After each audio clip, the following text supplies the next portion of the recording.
I got so much motherfucking design on right now. Break it down, bring it back, make it clap. I got 3 old thoughts, new guap, wear that thing. Bitches on my line, and you know. Om Swastiastu. Selamat siang saya ucapkan kepada Ibu Guru dan juga teman-teman sekalian. Sebelumnya, perkenalkan saya Nilo Pututari Arsani, nomor absen 31. Sebelum masuk ke materi, izinkanlah saya untuk membacakan latar belakang terlebih dahulu. Di era globalisasi ini, pendidikan merupakan sesuatu yang penting bagi semua orang, karena pendidikan merupakan akar dari peradaban suatu bangsa. Pendidikan sekarang telah menjadi kebutuhan pokok yang harus dimiliki semua orang agar dapat menjawab tantangan kehidupan. Namun, banyak masyarakat beranggapan bahwa karya sastra adalah suatu hal yang kuno atau ketinggalan zaman. Nyatanya, karya sastra memiliki banyak keunikan tersendiri.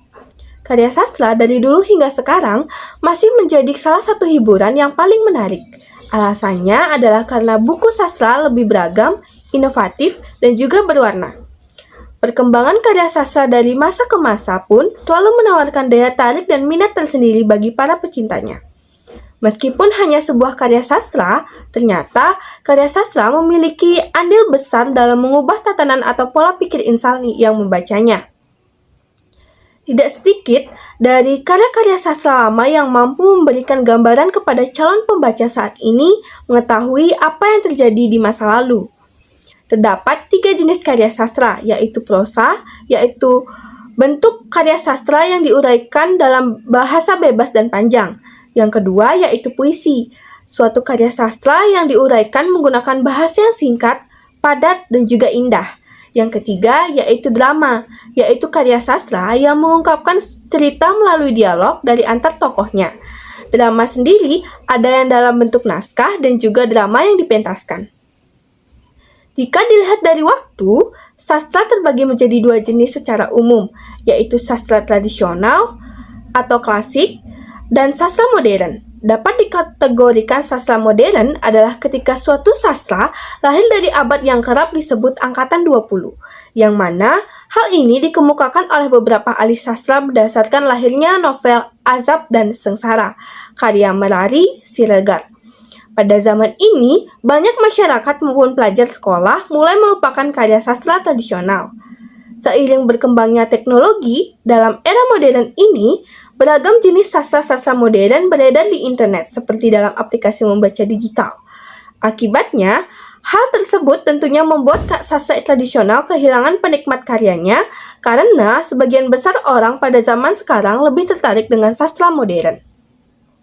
Salah satu karya sastra yang termasuk karya sastra tradisional adalah sastra Melayu klasik, seperti hikayat yang sudah kurang diminati oleh pelajar maupun masyarakat pada umumnya.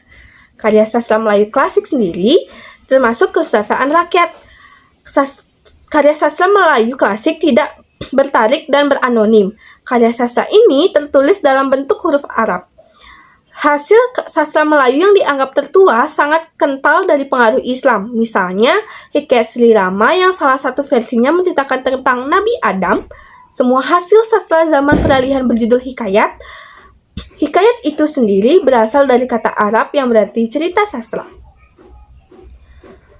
Banyak nilai kehidupan atau pesan moral yang terkandung di dalam cerita karya sastra Melayu klasik ini. Nilai-nilai tersebut tidak selalu mudah ditemukan karena tidak dikemukakan secara eksplisit atau terlihat dalam deretan kata ataupun kalimat. Dan biasanya hikayat ini bersifat tersirat. Dalam hikayat dapat diperoleh majas-majas yang beragam, tata bahasanya baik dan juga baku. Oleh karena itu dibutuhkan pemahaman yang sangat tinggi agar dapat menemukan dan menganalisis nilai-nilai yang terkandung dalam karya sastra Melayu klasik. Namun, karena banyaknya nilai kehidupan di dalamnya, tidak salah apabila kita memperbanyak frekuensi membaca sastra-sastra Melayu klasik, terutama hikayat, untuk dapat mengambil pelajaran dari cerita-cerita yang disampaikan melalui hikayat.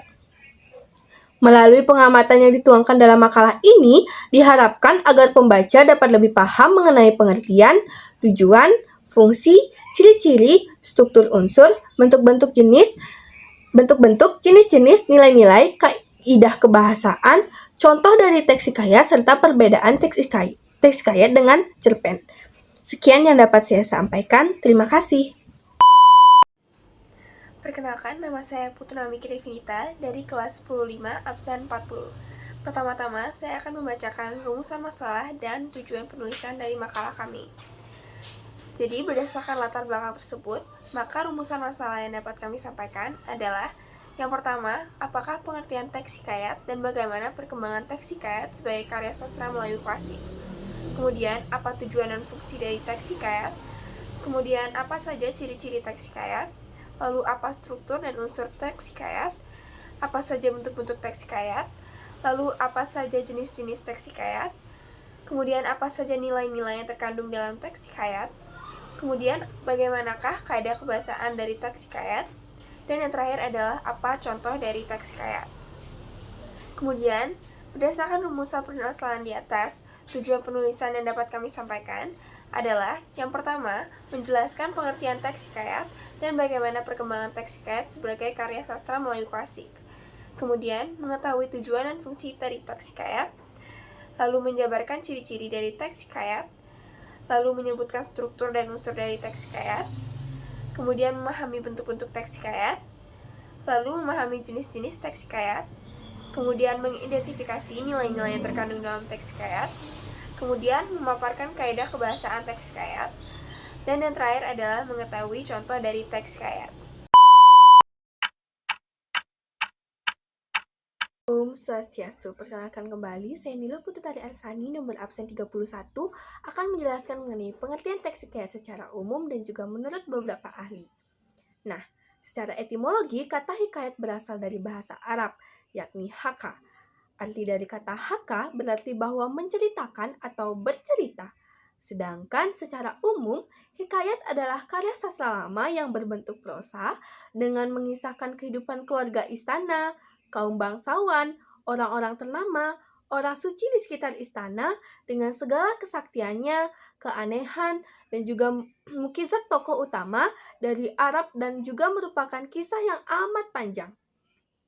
Hikayat hampir mirip dengan dongeng, penuh dengan daya fantasi. Umumnya, cerita dalam hikayat dimulai dengan mengisahkan nenek moyang mereka yang berasal dari dewa-dewa kahyangan. Nah, teman-teman tahu nggak sih, biasanya lukisan peristiwa digunakan untuk menggabungkan cerita hikayat, sehingga sangat dipentingkan termasuk berkaitan dengan kesaktian-kesaktian tokoh dan pengalaman yang membuat takjub dan berbahaya. Seperti yang diketahui, hikayat merupakan salah satu bentuk karya sastra Melayu lama. Karena hikayat berasal dari Melayu dan banyak ditulis dalam bahasa Melayu. Kemudian, hikayat banyak mengalami proses adaptasi dan terjemahan ke dalam bahasa Indonesia dengan tujuan agar pembaca dapat lebih memahami isi dari hikayat tersebut. Untuk membedakan hikayat dengan karya sastra yang lainnya, yakni di dalam hikayat terdapat beberapa hal yang dianggap tidak masuk akal dan penuh dengan keajaiban. Sementara menurut Kamus Besar Bahasa Indonesia atau KBBI, pengertian hikayat adalah karya sastra lama Melayu yang berbentuk prosa. Hikayat berisi mengenai cerita, undang-undang, dan juga silsilah bersifat rekaan, keagamaan, biografis, maupun gabungan sifat-sifat yang dibaca sebagai pelipur lara, pembangkit semangat, atau hanya sekedar meramaikan pesta. Nah, dalam hikayat pun banyak sekali mengisahkan cerita yang berakhir bahagia dan juga dimenangkan oleh tokoh utama maupun pahlawan. Seperti yang kita ketahui, wajar saja bila hikayat biasa dibaca sebagai hiburan ataupun pelipur lara, dan bahkan guna membangkit semangat juang seseorang. Nah, sementara dalam buku CCM atau Cara Cepat Menguasai Bahasa Indonesia pada tahun 2019 oleh Tommy Rianto, hikayat adalah karya sastra lama berbentuk prosa yang mengisahkan kehidupan kaum bangsawan di istana atau orang-orang ternama yang mempunyai kehebatan. Nah, teman-teman tahu nggak sih, ada beberapa pengertian hikayat menurut para ahli. Di antaranya adalah sebagai berikut. Yang pertama yaitu menurut Sugiarto. Menurut Sugiarto, kata hikayat berasal dari bahasa Arab yang artinya cerita ataupun kisah. Pada masa awal kata ini digunakan dalam bahasa Melayu. Makna aslinya masih melekat. Dengan demikian, tidaklah heran jika semua karya berbentuk prosa dalam sastra Melayu lama umumnya disebut dengan hikayat. Yang kedua yaitu menurut Suherli. Nah, menurut Suherli, pengertian hikayat adalah ragam jenis cerita rakyat dan termasuk ke dalam teks narasi. Hikayat merupakan cerita Melayu klasik yang menonjolkan unsur penceritaan berciri kesaktian dan kemustahilan tokoh-tokohnya. Yang ketiga yaitu menurut Suciman. Istilah hikayat di judul awal cerita membuat adanya kesalahpahaman bagi orang dulu, sebab naskah cerita Melayu ditulis dengan huruf Melayu Arab. Sehingga ketika naskah tersebut disalin ke dalam huruf Latin, maka kata hikayat ditulis dengan huruf kapital, sehingga terjadi kesalahpahaman. Si penulis naskah yang menganggap kata hikayat sebagai bagian dari judul cerita. Yang keempat yaitu menurut Pertiwi. Nah, menurut Pertiwi, hikayat sejenis disebut dengan folklore. Folklore dapat dipahami sebagai cerita yang tidak bergantung pada sebab akibat. Hal ini dikarenakan folklore memiliki cara tersendiri untuk merasakan waktu dan tempat secara nyata dan juga berbeda. Menurut Pertiwi, hikayat memiliki konservasi tersendiri yang memiliki jenis identitas dan karakteristik secara berbeda dan juga nyata. Daripada umumnya, hikayat menceritakan realitas kehidupan yang ditulis dengan sebuah karangan ataupun meriwayatkan. Pertiwi menjelaskan bahwa kata hikayat diambil dari bahasa Arab yang bermakna dongeng, kisah, atau cerita. Nah, bentuk cerita yang disampaikan bisa berbentuk prosa. Dari segi motif cerita, ada yang menonjolkan motif keajaiban ataupun kesaktiannya. Hikayat yang sering kita dengar ceritanya adalah cerita tentang kehidupan kerajaan, kekeluargaan, dan masih banyak lagi. Yang terakhir yaitu menurut Hoykas. Menurut Hoykas, hikayat adalah cerita roman yang disajikan dalam bahasa Melayu. Nah, itulah pengertian dari cerita hikayat. Sekian dari saya dan juga terima kasih. Perkenalkan kembali, saya Nilo Pututari Arsani akan menjelaskan mengenai unsur-unsur pada teks hikayat. Nah, unsur-unsur pada teks hikayat dibagi menjadi dua, yaitu unsur intrinsik dan juga ekstrinsik. Unsur intrinsik merupakan unsur yang membangun cerita dari dalam. Unsur intrinsik terdiri dari yang pertama yaitu tema. Nah, tema adalah ide atau gagasan pokok yang akan dikembangkan menjadi sebuah cerita. Nah, penentuan tema itu sendiri dibagi menjadi dua, yaitu tema mayor dan juga tema minor. Tema mayor adalah tema yang paling menonjol dan dijadikan sebagai pokok persoalan. Kebalikannya, tema minor adalah tema yang sifatnya tidak terlalu mencolok ataupun tidak terlalu menonjol. Contoh tema intrinsik hikayat yaitu cinta terhadap bangsa sendiri itu lebih penting daripada cinta negara lain dan keserakahan terhadap dunia akan memunculkan banyak permasalahan dan juga permusuhan. Selanjutnya saya akan menjelaskan mengenai latar. Latar adalah ruang lingkup yang akan digunakan untuk menyuguhkan suatu cerita, di mana latar itu sendiri merujuk pada keterangan waktu, tempat, dan juga suasana atau peristiwa yang terjadi. Sementara untuk latar intrinsik pada suatu hikayat umumnya menggunakan latar seperti kerajaan atau tempat-tempat pada masa lampau. Selanjutnya saya akan menjelaskan mengenai latar tempat, waktu, dan suasana dalam cerita hikayat. Latar tempat menjelaskan mengenai di mana cerita itu terjadi. Latar waktu menjelaskan mengenai kapan peristiwa tersebut terjadi. Dan latar suasana adalah bagaimana keadaan waktu cerita itu terjadi. Selanjutnya, saya akan menjelaskan mengenai alur. Alur adalah suatu jalinan peristiwa dalam sebuah cerita. Alur adalah rangkaian peristiwa yang secara tidak langsung merujuk pada terjadinya sebab akibat. Sebuah cerita ataupun dongeng yang menarik tidak bisa berdiri sendiri. Pasti ada hubungan satu dan juga hubungan yang lainnya. Adapun bentuk alur berdasarkan kualitasnya. Terdapat alur erat dan juga alur longgar. Alur erat adalah alur yang fokus pada satu cerita. Maksudnya, cerita tidak memiliki percabangan cerita. Sebaliknya, yang dimaksud dengan alur longgar adalah alur yang memungkinkan terjadinya percabangan cerita. Alur juga memiliki 3 kategori, yaitu alur maju, mundur, dan juga campuran. Nah, alur maju merupakan peristiwa yang diceritakan secara urut, yaitu mulai dari awal hingga akhir cerita. Sedangkan alur mundur atau flashback merupakan cerita yang dimulai dari akhir maupun tengah bagian konflik, kemudian dicari sebabnya, artinya dari akhir ke awal. Yang ketiga yaitu alur campuran, merupakan peristiwa yang memakai 2 alur, yakni alur maju dan mundur. Contoh alur pada hikayat yaitu kisah kelahiran anak seorang raja yang akhirnya menjadi penerus kerajaan termasyhur yang menggunakan alur maju. Yang keempat yaitu saya akan menjelaskan mengenai amanat. Hikayat memiliki unsur intrinsik yang disebut dengan amanat. Amanat adalah pesan moral yang dimaksudkan untuk menyampaikan pesan kepada pembaca agar dapat diterima, di mana amanat cerita bisa disampaikan secara implisit maupun eksplisit. Maksud dari implisit itu apa sih?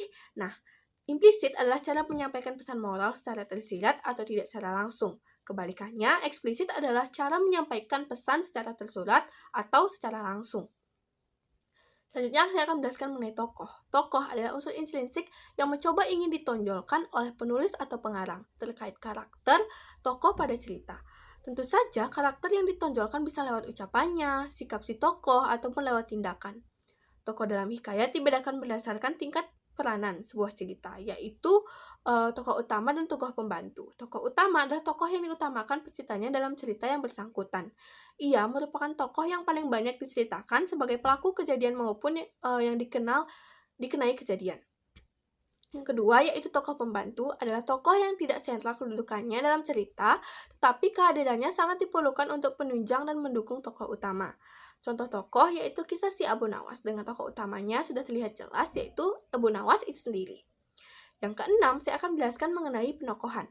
Penokohan meliputi bagaimana perwatakan tokoh cerita dan bagaimana penempatannya, di mana unsur-unsur tersebut dapat digunakan untuk memberikan gambaran cerita yang utuh dan cerita yang menarik.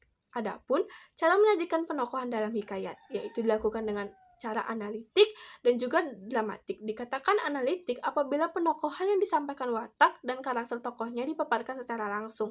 Sedangkan yang dimaksud dengan dramatik adalah cara menyampaikan cerita tentang sifat dan karakter tokoh secara tersirat.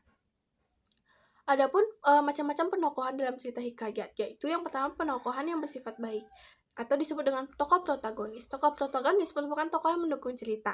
Biasanya ada 1 atau 2 figur tokoh protagonis utama yang dibantu tokoh lain yang dilibat dalam cerita. Tokoh jenis ini biasanya berwatak baik, menjadi idola pembaca dan juga pendengar. Yang kedua yaitu penokohan yang bersifat jahat atau disebut dengan tokoh antagonis. Merupakan tokoh yang menjadi penentang suatu cerita. Biasanya ada 1 atau 2 tokoh fitur yang menentang cerita. Tokoh jenis ini berwatak jahat dan dibenci oleh pembaca dan pendengar. Selanjutnya, yaitu penokohan netral, tidak baik maupun tidak jahat atau disebut dengan penengah. Penengah dari antara tokoh protagonis dan antagonis. Contoh penokohan pada kisah Abu Nawas, penokohan dominan menceritakan kecerdikan Abu Nawas. Selanjutnya, saya akan menjelaskan mengenai sudut pandang. Nah, sudut pandang adalah posisi pengarang dalam memandang tema yang diangkat menjadi sebuah cerita. Sudut pandang itu pun dibagi menjadi beberapa bentuk, yaitu sudut pandang orang pertama, sudut pandang orang ketiga, dan juga sudut pandang orang campuran. Yang pertama yaitu sudut pandang orang pertama. Sudut pandang orang pertama biasanya menggunakan kata ganti aku atau saya, atau juga kami. Pada saat menggunakan sudut pandang orang pertama, pembaca seakan-akan menjadi salah satu tokoh dalam cerita yang sedang dibuat. Si pembaca pun akan merasa melakoni setiap cerita yang dikisahkan. Adapun jenis-jenis sudut pandang orang pertama. Yang pertama yaitu sudut pandang orang pertama sebagai pelaku utama. Kalau sudut pandang ini, si penulis sengaja melibatkan diri dalam cerita yang dibuatnya. Dan si penulis pun berperan sebagai pelaku dalam ceritanya atau penulis seolah-olah masuk ke dalam cerita tersebut sebagai tokoh utama atau tokoh sentral dalam cerita, atau first person control. Salah satu ciri khas dari sudut pandang ini adalah adanya penggunaan kata aku atau saya pada tokoh utama ceritanya. Segala hal yang berkaitan dengan pikiran, perasaan, tingkah laku atau kejadian yang tokoh aku lakukan akan digambarkan pada cerita tersebut. ia juga akan menjadi pusat kesadaran dan pusat dari cerita. Jika ada peristiwa atau tokoh di luar diri aku, peristiwa atau tokoh itu akan diceritakan sebatas keterkaitan dengan tokoh aku. Contoh sudut pandang orang pertama, pelaku utama adalah aku sedang mengamati lemari jam yang berdiri kaku di pojok ruangan. Ukiran jati bertuliskan huruf Jawa kuno menjadi saksi bisu kelahiranku. Di tempat ini 2 tahun lalu aku dilahirkan. Nah, yang kedua yaitu sudut pandang orang pertama, pelaku sampingan. Pada sudut pandang ini, tokoh aku hadir tidak dalam peran utama, melainkan peran pendukung atau tokoh tambahan. Kehadiran tokoh aku dalam cerita berfungsi untuk memberikan penjelasan tentang cerita kepada pembaca. Sementara tokoh utama dibiarkan untuk menceritakan dirinya sendiri lengkap dengan dinamika yang terjadi. Dengan kata lain, tokoh aku pada teknik ini hanya sebagai saksi dari rangkaian peristiwa yang dialami dan dilakukan oleh si tokoh utama. Contoh sudut pandang orang pertama sebagai pelaku sampingan yaitu Brak. Aku melihat raja yang sedang menjatuhkan barang-barang yang ada di sana. Aku rasa raja sedang dalam emosi dan amarah yang cukup tinggi saat ini. Yang kedua, saya akan menjelaskan mengenai sudut pandang orang ketiga. Pada teknik sudut pandang orang atau pihak ketiga, kata rujukan yang digunakan ialah dia, ia, atau nama tokoh dan juga mereka jamak. Kata ganti ini digunakan untuk menceritakan tokoh utama dalam sebuah cerita. Nah, selain kata ganti yang digunakan, pada satu hal lagi yang membedakan antara sudut pandang orang pertama dan sudut pandang orang ketiga, yaitu kebebasan peran di dalam cerita. Pada sudut pandang orang pertama, si penulis bisa menunjukkan sosok dirinya di dalam cerita, dan ini tidak berlaku pada sudut pandang orang ketiga. Pada sudut pandang orang ketiga, si penulis berada di luar isi cerita dan hanya mengisahkan tokoh dia di dalam cerita. Selanjutnya, saya akan menjelaskan mengenai macam-macam sudut pandang orang ketiga. Yang pertama itu sudut pandang orang ketiga serba tahu. Pada sudut pandang orang ketiga serba tahu, si penulis akan menceritakan apa saja terkait tokoh utama. Ia seakan-akan tahu benar-benar watak, pikiran, perasaan, kejadian, bahkan latar belakang yang mendalami sebuah kejadian. Ia seperti seorang yang maha tahu tentang tokoh yang sedang ia ceritakan. Setelah menggunakan kata ganti ia atau dia, kata ganti yang biasa digunakan ialah nama dari tokoh itu sendiri. Contohnya, sudah 6 bulan, ini pangeran terjun pada dunia peperangan. Raja dan ratu tidak ada yang merestui hal tersebut. Ia sampai beradu argumen dengan sang raja yang memang memiliki watak keras. Keduanya sempat bersih tegang sebelum akhirnya dipisahkan oleh sang ratu dengan derai air mata. Selanjutnya, yaitu sudut pandang orang ketiga sebagai pengamat. Pada sudut pandang orang ketiga sebagai pengamat, penulis menceritakan sebatas pengetahuannya saja. Pengetahuan ini diperoleh dari penangkapan panca indera yang digunakan. Baik itu dengan cara mengamati atau melihat, mendengar, mengalami, atau merasakan suatu kejadian di dalam suatu cerita. Pengamatan pun dapat diperoleh dari hasil olah pikir si penulis tentang tokoh dia yang sedang ia ceritakan. Entah apa yang terjadi dengan sang putri seminggu belakangan ini. Setelah berbincang dengan sang raja, ia langsung menunjukkan muka masam. Belum lagi puasa bicara yang sudah ia lakukan seminggu belakangan ini. Apa mungkin karena hubungan sang putri dan sang kekasih yang tidak direstui oleh keluarga kerajaan? Itulah contoh dari sudut pandang orang ketiga. Sudut pandang campuran. Selanjutnya akan menjelaskan mengenai sudut pandang orang campuran. Sudut pandang campuran adalah gabungan antara sudut pandang orang pertama dan juga sudut pandang orang ketiga. Nah, jadi contohnya yaitu namaku adalah Badu. Aku adalah bagian kecil dari rakyat sederhana. Meski memang terkadang sulit menerima kehidupan ini karena kadang kala aku merasa ingin hidup di keluarga kerajaan, seperti sang pangeran yang selalu hidup dengan kecukupan bahkan lebih. Itulah contoh dari sudut pandang orang campuran, yaitu gabungan sudut pandang orang pertama dan juga sudut pandang orang ketiga. Selanjutnya itu mengenai gaya bahasa. Gaya bahasa adalah kemampuan pengarang dalam memilih diksi yang digunakan untuk menyampaikan suatu cerita, di mana dibutuhkan kosakata dan penguasaan yang lebih terhadap bahan bacaan. Semakin banyak wawasan, maka semakin banyak pula pilihan gaya bahasa. Perkenalkan kembali, saya Nila Pututari Asari nomor absen 31 akan menjelaskan mengenai unsur intrinsik. Nah, unsur intrinsik merupakan suatu unsur yang membangun cerita tersebut dari luar. Namun, keberadaannya memiliki peranan dan pengaruh yang tidak kalah penting. Unsur intrinsik terdiri dari beberapa jenis, yaitu yang pertama lingkungan budaya. Lingkungan budaya juga menjadi unsur intrinsik dalam proses penulisan. Sebagai contoh, penulis yang nyaman dan tumbuh dari budaya pedesaan yang lebih leluasa untuk menceritakan berdasarkan kondisi sosialnya. Contoh lingkungan budaya yaitu penulis yang lama tinggal di pedesaan, saat menuliskan sebuah karya lebih terasa hidup ketika menceritakan suasana dan kondisi kehidupan di pedesaan. Selanjutnya yaitu mengenai lingkungan sosial. Begitu halnya masalah lingkungan sosial juga memiliki peranan penting. Pengaruh lingkungan sosial maupun mempengaruhi corak dan warna sebuah karya sastra juga. Contohnya pada hikayat tentang para wali, maka cerita pun sangat kental sesuai dengan lingkungan sosial pada saat itu. Selanjutnya yaitu keadaan zaman. Kondisi zaman akan mempengaruhi corak, alur, dan segala halnya.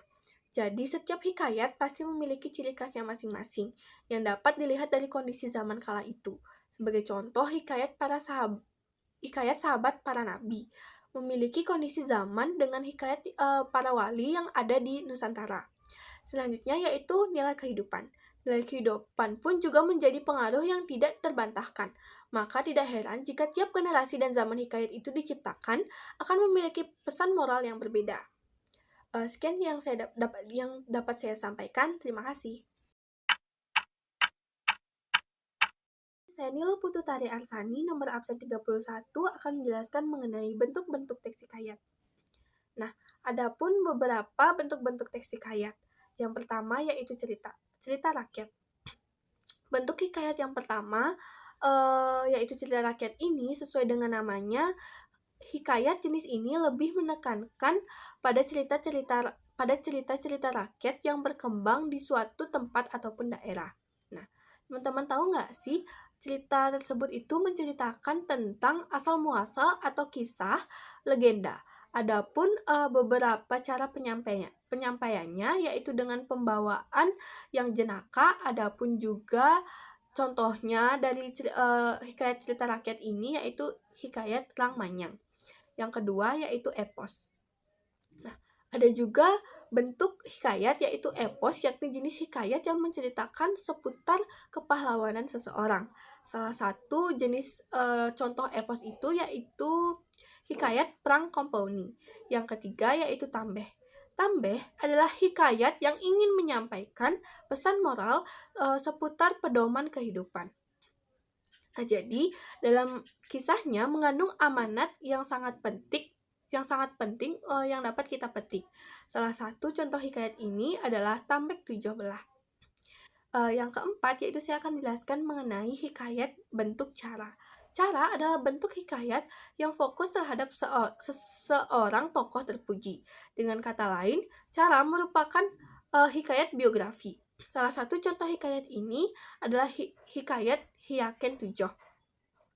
Yang kelima, saya akan menjelaskan mengenai hikayat roman. Roman adalah bentuk hikayat yang mengisahkan tentang asmara dan juga rumah tangga. Jenis ini pula lah yang sangat banyak diminati dan juga cukup menarik, sehingga banyak disenangi oleh banyak pembaca. Salah satu contoh hikayat roman ini adalah hikayat Putro Gembak Mau. Sekian yang dapat saya sampaikan. Terima kasih.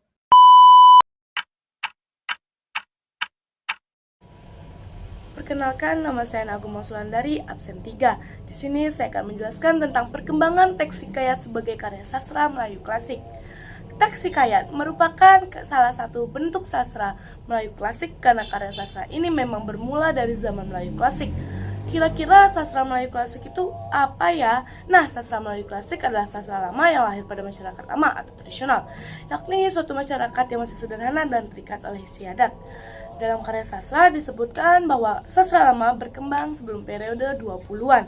Pada awalnya, bentuk sastra merupakan cerita rakyat yang disampaikan secara lisan dari mulut ke mulut dan turun-temurun.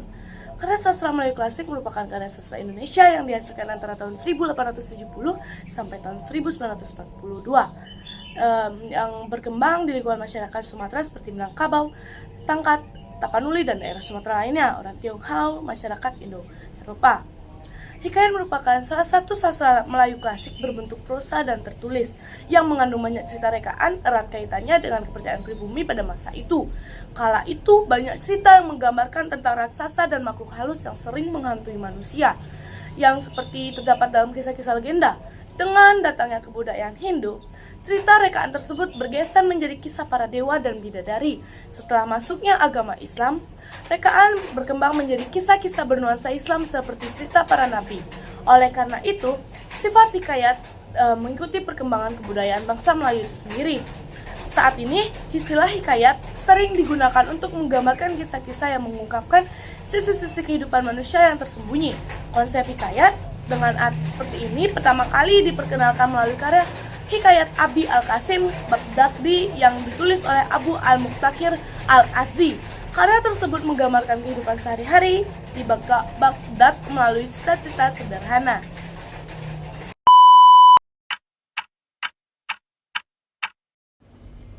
Perkenalkan, nama saya Naguma Sulandari, absen 3. Di sini saya akan menjelaskan tentang jenis-jenis teks hikayat. Biasanya prosa lama ini bertemakan sejarah, keagamaan, biografi, epos, dan cerita rakyat yang kental akan keajaiban. Keberagaman cerita ini membuat hikayat terbagi menjadi berbagai jenis yang bisa dibedakan dalam dua aspek, yaitu aspek historis dan aspek isi cerita. Berikut merupakan jenis-jenis teks hikayat. Aspek historis, sebagian besar hikayat sering ditemukan dalam bahasa Melayu klasik, tetapi ada beberapa hikayat yang juga ditulis dalam bahasa lain. Hal ini terjadi karena hikayat yang berasal dari berbeda negara dengan bahasa latar belakang agama yang berbeda. Maka dari itu, apabila dilihat dari aspek historis, hikayat bisa menjadi beberapa jenis. Di antaranya yaitu ada Melayu. Melayu hikayat pada umumnya kental akan unsur agama Islam. Contoh dari hikayat Melayu yaitu hikayat Angtuah, hikayat Indra Bangsawan, dan hikayat Malim Demam. Dan yang kedua ada India. Ciri khas hikayat India yaitu memiliki unsur keagamaan yaitu agama Hindu. Kisah utama dalam hikayat Hindu yaitu cerita Sri Rama dan Mahabharata. Seiring berjalannya waktu, dua kisah tersebut berkembang menjadi hikayat lainnya seperti hikayat Pandawa 5, hikayat Perang Pandawa, dan hikayat Bayun Budiman. Yang ketiga ada Arab Persia. Mayoritas agama yang dianuti Arab dan Persia adalah agama Islam. Maka dari itu, hikayat-hikayat yang muncul juga bertema Islam yang mengandung nilai-nilai keislaman. Beberapa contohnya itu yaitu hikayat 1001 Malam, hikayat Bakhtiar, dan hikayat Amir Hamzah. Yang keempat ada Jawa. Hikayat-hikayat dari Jawa memiliki kemiripan sifat, tokoh, dan alur seperti hikayat yang ada di India dan di Arab. Hal ini karena budaya Jawa dipengaruhi oleh agama Islam dan Hindu. Pencampuran budaya yang berbeda ini menciptakan budaya baru sehingga menciptakan cerita rakyat hikayat Indrajaya yang diambil dari cerita Aling Dharma. Selanjutnya ada aspek isi. Jenis hikayat lain yang dapat dilihat berdasarkan isi atau cerita terbagi dalam beberapa cerita, yaitu sejarah. Hikayat sejarah seiring perkembangannya mengisahkan tentang tokoh atau kejadian bersejarah lainnya. Cerita ini memang hanyalah fiksi khayalan sang penjangga, namun seiring dikaitkannya dengan kisah-kisah sejarah yang pernah terjadi pada suatu masa atau sekedar berlatar pada suatu kejadian yang ada di dalam sejarah. Misalnya pada suatu perang, suatu peristiwa bersejarah atau tokoh sejarah yang memang pernah ada di dunia nyata, namun inti ceritanya tetap saja hanya imajinasi sang empu cerita. Contohnya seperti hikayat Patani. Yang kedua ada biografi. Hikayat biografi biasanya hanya fokus pada seorang tokoh. Tokoh yang diangkat ini bisa diambil dari tokoh nyata maupun fiksi. Meskipun begitu, kisahnya menceritakan tentang kehidupan tokoh tersebut. Contohnya seperti hikayat Abdullah dan hikayat Indra Bangsawan. Yang ketiga ada agama. Kebanyakan hikayat agama ini menceritakan tentang salah satu tokoh agama, salah satu peristiwa yang ada dalam suatu sejarah agama tersebut, ataupun sekedar nilai-nilai yang ajarannya ada dalam suatu agama. Seperti yang telah dipaparkan sebelumnya, ada banyak hikayat yang mengangkat kisah keagamaan dari agama Hindu, Islam, maupun percampuran keduanya. Meskipun hikayat rata-rata bersifat tidak nyata, namun tetap mencantumkan nilai-nilai keagamaan atau ajaran agama untuk mendidik pendengar maupun pembaca. Tujuan hikayat agama sebagai hiburan dan penyemangat merupakan cara yang menarik untuk menyampaikan ajaran agama seperti yang sering diceritakan para tokoh agama. Contohnya seperti hikayat Indra Putra, hikayat si miskin. Yang keempat ada peristiwa. Hikayat peristiwa menceritakan tentang sebuah peristiwa yang besar yang pernah terjadi, tapi dengan penggambarannya yang dramatisasi dengan keajaiban-keajaiban dan mukjizat. Tujuannya selain untuk menghibur dapat menjadi penyemangat dalam suatu pesta ataupun semangat perang. Contohnya seperti hikayat Raja-Raja Pasai dan hikayat Tanjung Lesung. Yang terakhir ada cerita. Hikayat ini menekankan pada kisah yang diangkat, terutama cerita tentang romansa cerita percintaan. Biasanya hikayat ini juga disertai dengan latar belakang sejarah. Contohnya seperti hikayat Maling Kundang dan hikayat Roro Jonggrang. Sekian, terima kasih.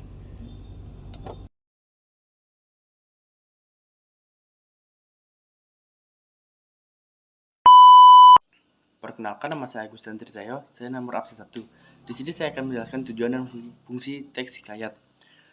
Dimulai dari tujuan terlebih dahulu. Jadi teks hikayat memiliki beberapa tujuan, yaitu menghibur, mengajarkan nilai moral, melestarikan tradisi dan budaya, dan keempat menginspirasi imajinasi. Jadi yang pertama itu ada menghibur. Salah satu tujuan utama teks hikayat adalah untuk menghibur para pembacanya dengan menyajikan cerita yang menarik, penuh petualangan dan melibatkan unsur fantastis atau magis. Hal ini membuat pembaca terpikat dan terhibur oleh alur cerita yang menegangkan. Lalu yang kedua itu ada mengajarkan nilai moral. Teks hikayat seringkali mengandung pesan moral dan pelajaran hidup yang dapat diambil oleh pembaca. Cerita-cerita dalam hikayat sering menggambarkan konflik antara kebaikan dan kejahatan, serta akibat dari tindakan-tindakan baik atau buruk. Dengan demikian, teks hikayat bisa menjadi sarana untuk mengajarkan nilai etika dan moral kepada generasi muda. Lalu yang ketiga itu ada melestarikan tradisi budaya. Hikayat juga berfungsi sebagai sarana untuk melestarikan warisan budaya dan tradisi suatu masyarakat. Mengapa? Dikarenakan cerita-cerita dalam hikayat seringkali mencerminkan kepercayaan, norma, adat, dan adat istiadat yang telah ada dalam masyarakat selama bertahun-tahun. Dengan membaca atau mendengarkan hikayat, generasi muda dapat terhubung dengan akar budaya nenek moyang mereka. Lalu yang keempat itu ada menginspirasi imajinasi.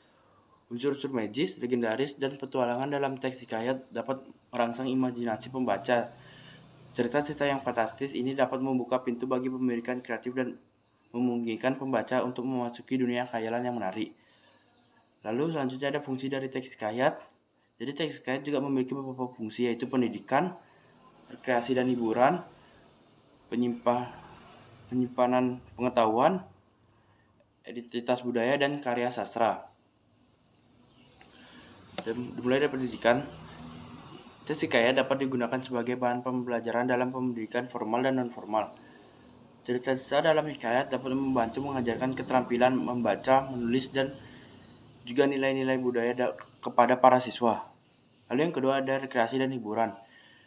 Hikayat digunakan sebagai sarana hiburan yang populer dalam masyarakat. Membaca atau mendengarkan hikayat bisa menjadi aktivitas yang menyenangkan untuk mengisi waktu luang. Lalu yang ketiga, penyimpanan pengetahuan. Hikayat seringkali menjadi media penyimpanan pengetahuan dan sejarah suatu budaya atau masyarakat. Melalui hikayat, cerita-cerita penting dan peristiwa bersejarah dapat dilestarikan dan diteruskan dari suatu generasi ke generasi berikutnya. Lalu yang keempat ada identitas budaya. Teks hikayat dapat membantu memperkuat identitas budaya suatu kelompok atau komunitas. Masyarakat seringkali mengidentifikasi diri mereka dengan cerita-cerita dalam hikayat yang menceritakan sejarah dan nilai-nilai mereka. Lalu yang keempat ada karya sastra. Banyak hikayat dianggap sebagai karya sastra dan memiliki nilai estetika bahasa yang digunakan dalam hikayat seringkali kaya dan penuh gaya, menjadikan sebagai contoh seni tulis yang indah. Perkenalkan kembali, nama saya Agustin Trisayo, saya nomor 1. Di sini saya akan mengurutkan langkah-langkah penulisan teks hikayat. Yang pertama itu ada pendahuluan, yang kedua ada pengenalan masalah, yang ketiga peristiwa awal, yang keempat perkembangan konflik, kelima puncak konflik, keenam penyelesaian, ketujuh pesan untuk pelajaran, dan kedelapan penutup. Mulai dari pendahuluan. Jadi di pendahuluan ini terdapat perkenalan latar belakang, tempat dan waktu cerita berlangsung, serta perkenalan tokoh-tokoh utama beserta karakteristik mereka dan gambaran suasana tim awal cerita. Lalu yang kedua ada pengenalan masalah. Sampaikan masalah atau konflik yang akan dihadapi oleh tokoh utama dan jelaskan alasan mengapa alasan ini menjadi penting. Lalu yang ketiga ada peristiwa awal. Jadi di peristiwa ini terdapat peristiwa yang mendorong tokoh utama untuk terlibat dalam konflik. Dan keempat ada perkembangan konflik. Jadi di perkembangan konflik ini terdapat rangkaian peristiwa yang semakin meningkatkan ketegangan, tampilan usaha tokoh utama untuk mengatasi masalah, termasuk keberhasilan dan kegagalan. Lalu yang kelima ini ada puncak konflik. Di puncak konflik terdapat momen ketegangan tertinggi dalam cerita, fokus pada konfrontasi antara tokoh-tokoh atau klimaks dari masalah yang ada. Lalu yang keenam ada penyelesaian. Di penyelesaian terdapat bagaimana tokoh utama mencari solusi untuk mengatasi konflik. Lalu yang ketujuh ada pesan atau pelajaran. Sampaikan pesan moral atau pelajaran yang dapat diambil dari cerita. Berikan refleksi tentang nilai-nilai yang muncul dari perjalanan tokoh utama. Lalu yang kedelapan ada penutup. Di penutup ini terdapat akhiri cerita dengan merangkum akhir cerita secara singkat. Ciptakan penutup yang memadai, bisa berupa kata-kata bijak atau refleksi akhir. Pastikan untuk mengaitkan setiap bagian cerita dengan lancar sehingga pembaca dapat mengikuti alur dengan mudah. Selain itu, pilihlah kata-kata yang cocok untuk menggambarkan suasana, karakter, dan perkembangan cerita serta secara detail.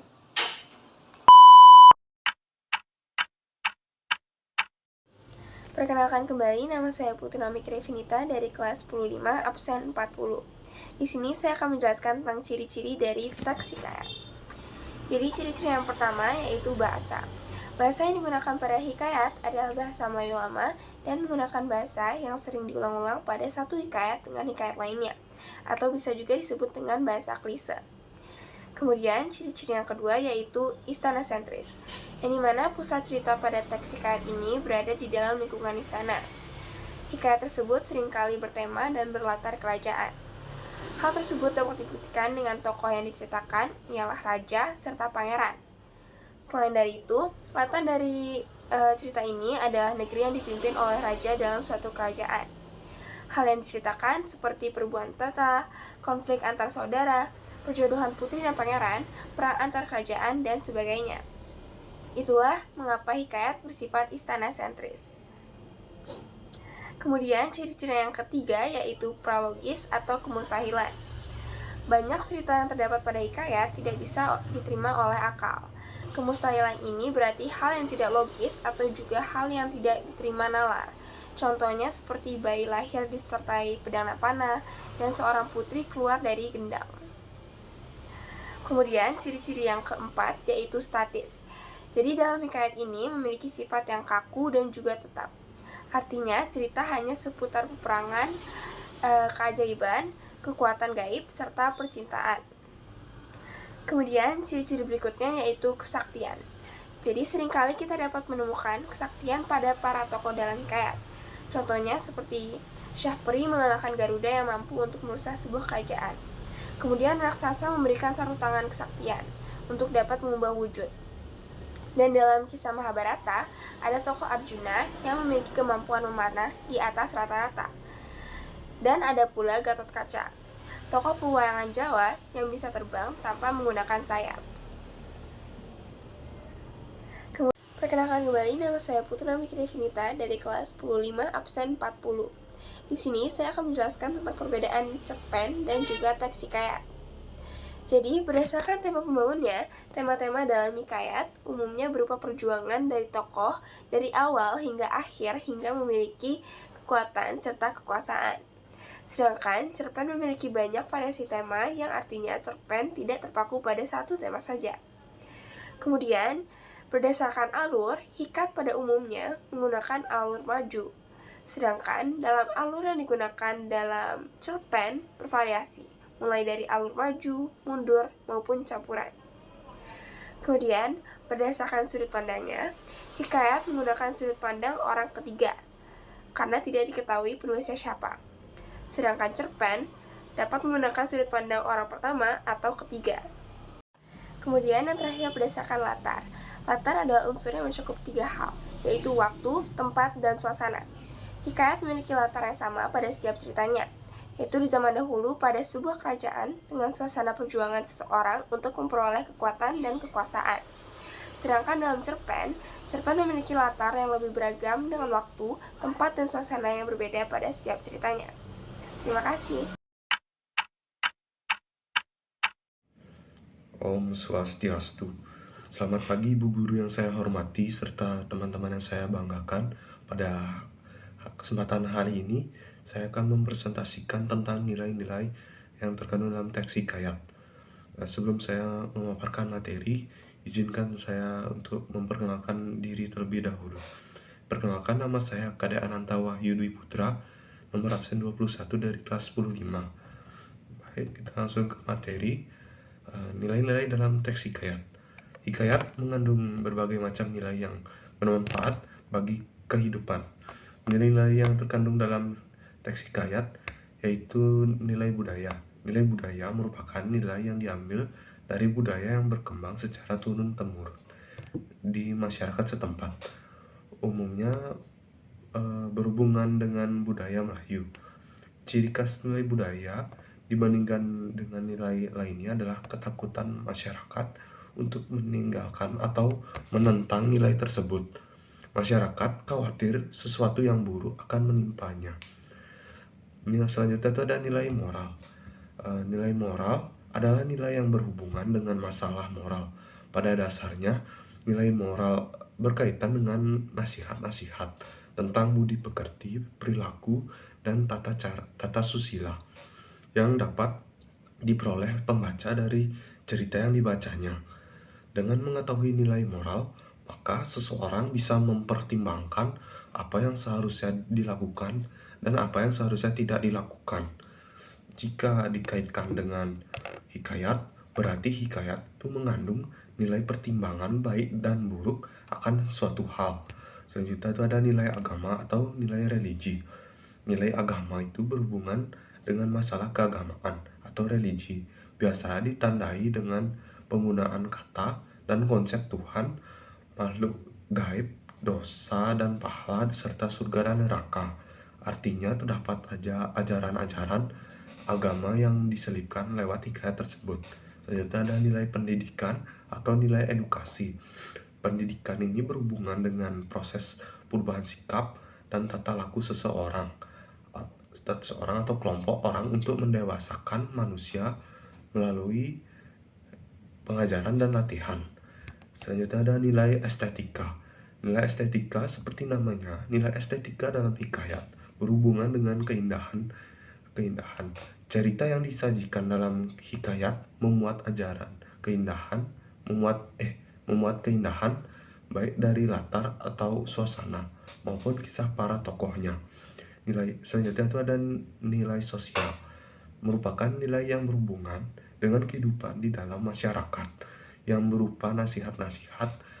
Nilai ini dikaitkan dengan kepatuhan dan kepantasan apabila diterapkan dalam kehidupan sehari-hari. Dalam nilai sosial, hikayat berfungsi untuk menerangkan perilaku sosial seseorang agar bisa sesuai di lingkungan sekitarnya. Om Swastiastu. Selamat pagi Ibu Guru yang saya hormati serta teman-teman saya banggakan. Pada kesempatan pagi ini saya akan mempresentasikan tentang kaidah kebahasaan teks hikayat. Sebelum saya menyampaikan materi, izinkan saya untuk memperkenalkan diri terlebih dahulu. Perkenalkan, nama saya Kade Ananta Wahyu Dwi Putra, nomor absen 21 dari kelas 10-5. Baik, kita langsung ke materi saja, yaitu kaidah kebahasaan teks hikayat. Yang pertama itu ada konjungsi. Sebagai teks yang menggambarkan sebuah alur cerita, hikayat tidak lepas dari penggunaan konjungsi. Konjungsi itu adalah kata atau ungkapan yang menghubungkan dua satuan bahasa yang sederajat. Biasanya konjungsi pada hikayat menggunakan kata serta, dan, maka, dan lainnya. Dalam hikayat juga menggunakan konjungsi urutan waktu yang digunakan untuk menyatakan urutan sebuah kejadian berdasarkan waktu terjadinya, baik itu sebelumnya, saat, maupun setelahnya. Selanjutnya ada majas. Majas atau bergaya bahasa sangat erat kaitannya dengan hikayat.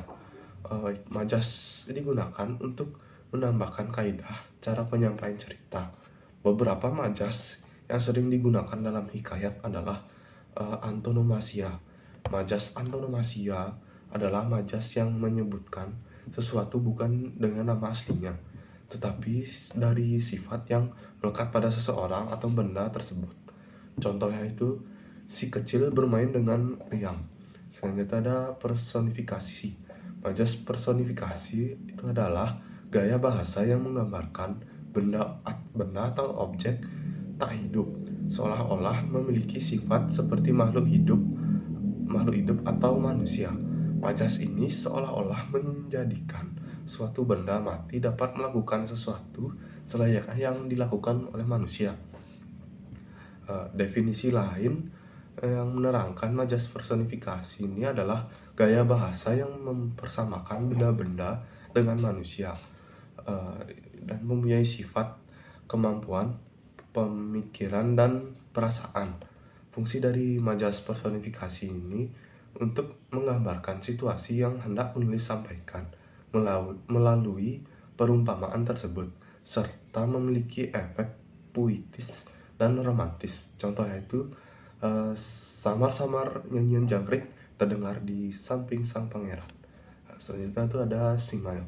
Majas simile adalah majas yang membandingkan suatu hal dengan hal lainnya secara eksplisit menggunakan kata penghubung atau kata pembanding.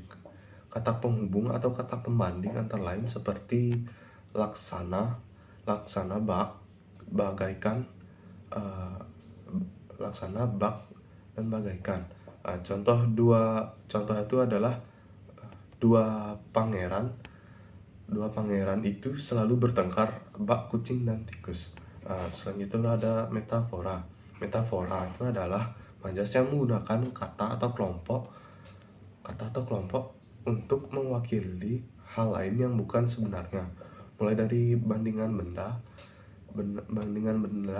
sifat, ide, atau perbuatan lain. Metafora itu tidak menggunakan kata penghubung atau kata pembanding seperti simile. Contohnya itu sang raja adalah tulang punggung keluarga istana. Selanjutnya ada hiperbola. Hiperbola itu adalah gaya bahasa yang mengandung pernyataan dengan cara melebih-lebihkan sesuatu dari sebenarnya. Contohnya itu adalah sang raja berkata bahwa kekayaannya mampu menghidupkan 7 turunan keluarganya dan tidak akan pernah habis. Selanjutnya itu menggunakan kata arkais. Kata arkais itu adalah kata yang berhubungan dengan masa dahulu kuno dan tidak lazim digunakan pada zaman sekarang. Contohnya itu seperti jangat, langis, atau maharana. Jangat itu artinya keranjang, langis itu artinya punah, dan maharana itu artinya perang besar. Kata arkais berasal dari berbagai negara, tergantung dari mana hikayat tersebut ditulis. Baik, materi selanjutnya akan dilanjutkan oleh teman saya.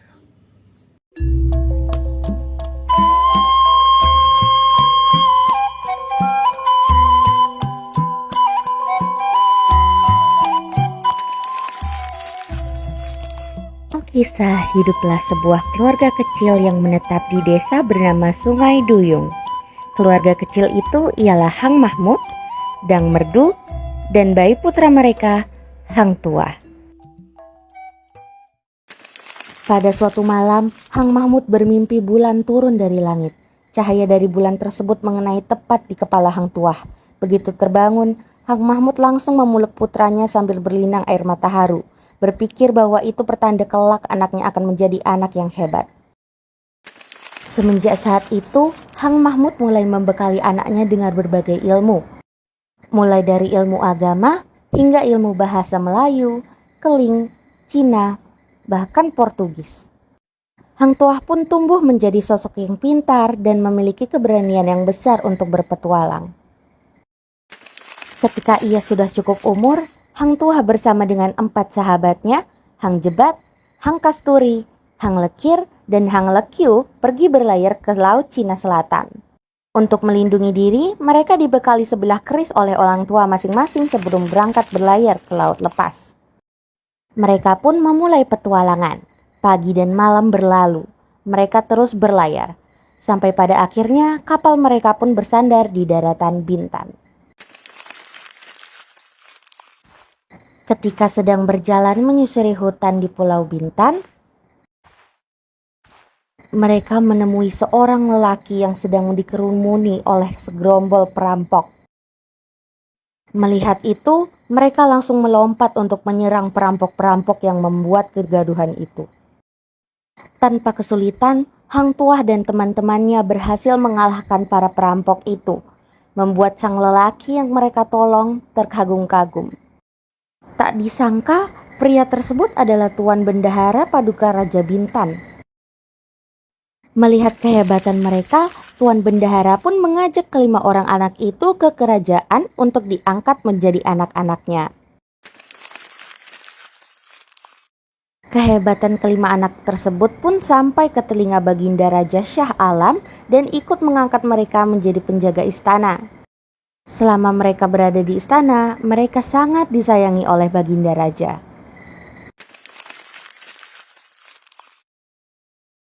Suatu hari, Raja Malaka ditemani prajurit terbaiknya yaitu Hang Tuah dan sahabatnya pergi ke Majapahit untuk melamar anak Raja Majapahit yaitu Raden Galuh. Tetapi sangat disayangkan, kedatangan mereka tidak mendapat sambutan hangat dari Patih Gajah Mada karena ia tidak menyukai kerajaan Malaka. Ia mulai menyerang Hang Tuah dan sahabat-sahabatnya. Berbagai cara Patih Gajah Mada lakukan untuk membunuh Hang Tuah, tetapi selalu gagal. Bahkan seorang pemangsa ring sakti pun tetap dapat dikalahkan oleh Hang Tuah. Karena itulah Hang Tuah pun diberi gelar Laksamana. Di sisi lain, Hang Jebat iri atas pencapaian Hang Tuah dan ia berniat untuk menjebaknya. Hang Jebat mengetahui bahwa Hang Tuah dan Tun Teja, seorang dayang istana, saling mencintai. Ia lalu menyebar fitnah bahwa Hang Tuah dan Tun Teja berzina. Raja Malaka pun marah besar dan menjatuhkan hukuman mati untuk keduanya.